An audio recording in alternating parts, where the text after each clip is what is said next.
மரியாதைக்குரிய திரு எடப்பாடி பழனிசாமி அவர்கள் ஒற்றை தலைமை என்று பொறுப்பேற்றதற்கு பிறகு பெரிய அளவில் கட்சியினுடைய நிறுவன தலைவர் பொன்மனச்செம்மல் புரட்சி தலைவர் எம்ஜிஆர் அவர்களை சரியாக பயன்படுத்தி கொள்ளலை அப்படின்னு. இந்த குறைபாடு என்பது வேதனைக்குரிய விஷயம்தான். மரியாதைக்குரிய மறைந்த முன்னாள் முதலமைச்சர் செல்வி ஜெயலலிதா அவர்கள் காலத்திலேயே கூட பெரிய அளவில் கொண்டாடப்படவில்லை. ஒரு தலைவனை கொண்டாடுவது தான் ஒரு இயக்கத்தினுடைய வலிமையை, அதனுடைய வளர்ச்சியை, அதனுடைய எதிர்காலத்தை மிக சிறந்த வழியில் கொண்டு போவோம்.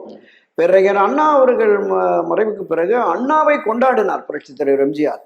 கொடியில் அண்ணா, கொள்கையில் அண்ணா, லட்சியத்தில் அண்ணா, அவருடைய கொடியில் அண்ணா உருவம், பேரு அண்ணா திராவிட முன்னேற்ற கழகம், கொள்கை அண்ணா இசம் தத்துவம், எதுலையுமே இது அண்ணாவின் அரசு, இது மக்கள் அரசு, இது அண்ணாவுக்கானது என்று அண்ணாவுடைய திசை வழியிலிருந்து திராவிட முன்னேற்ற கழகம் மாறி செல்லுகிறது. எனவே அண்ணாவின் வழியில் இந்த அரசை கொண்டு போகிறேன், அண்ணாவின் உண்மையான வாரிசுகள் அப்படின்னு சொல்லி அண்ணாவை முன்னிலைப்படுத்தினார், தொடர்ந்து பிரகடனப்படுத்தினார். எந்த விழாவில் எதில் நடத்தினாலுமே பண்ணினார்.